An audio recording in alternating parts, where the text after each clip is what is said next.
हाकिम साहब जी आई जोन काम से अपने के कहले रही जल्दी करेला फास्ट में। हाँ, हाँ। उसका काम होता कि ना होता? तो एकदम रफ्तार में बा। हाँ चल बढ़िया बा। अच्छा हऊ एगो घर जोन रहे कमीशन को लगी खाली छ कह के कमीशन के लागी खाली ननू रहे, उ भाड़ा को लागी खाली छ कह के देखा। कहेला भाड़ा को लगी खाली छ रहे, लेकिन असली है कमीशन को लगी। कितना कहते रहे वो महीना के?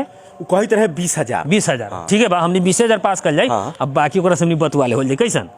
ठीक बा, जितना आवे वाला बा उतना के ले आओ। मुखिया जी नमस्कार। नमस्ते नमस्ते। कथी बा? देखू ना हम बउआवा के बाल पोषण वाला उ कार्डवा न रहल हाँ हाँ उहे बनवावे के कहैसी। पैसा मिलल है लड़का सके। 4-5 दिन से दौड़े सी मुखिया जी, सिफारिशे नहीं खे होई। अवैसी तो कबो सचिव चल देते कही तो अवैसी तैका नाश्ता कके एने ओने चल देते भेटाइते नहीं खे, तले टाइम बीत जाता। हाकिम साहब का लटका उतर इतना हमनी के जनता के तो टाइम पर काम हो के चाहिए नु। अब कथी बानू मुखिया जी, अब तनी सचिव आरो कर्मचारी से बानू तो कबो छेका में कबो बरियात में चल जेते, लगन पताई के दिन बा।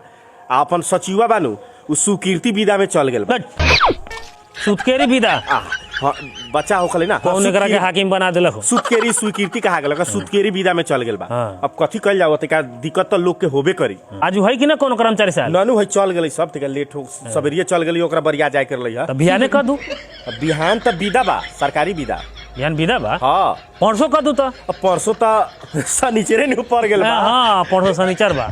अच्छा ठीक बा, कौन बात नहीं के एतवार के तोरा काम हो जाई। इतवारों के दिन नु छुट्टी है, देखली आज कैलेंडर में लाल अक्षर से। ओ मुखिया जी, मंत्री से कह के एतवार से लेके सुख तक विदे नु करवा लू। शनिचर के दिन हमनी के था रही थे कि डायरेक्ट शनिचर के दिन आए।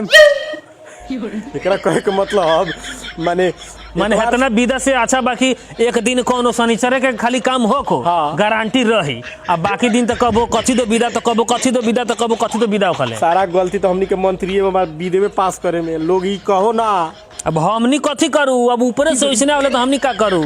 आ सबसे ज्यादा छुट्टी तो हमनी के मध्य प्रदेश में बा। ये हवा अच्छा तैका अब अपने काम समझ लो, जानता अपने बाड़ी ना अपने के ई महीना के भीतर में क्यों हो जाए, 10 दिन लगो चाहे 20 दिन लगे, जाओ काम हो जाए। जीतल बाड़ी न 5 साल जीतल बाड़ी, 5 साल में कहियो न कहियो होइए जाए। एकदम 5 साल में हमनी कह के देम। जाओ जाओ जाओ जाओ। नमस्कार जी जी नमस्कार। 5 साल में सिफारिश कर ले।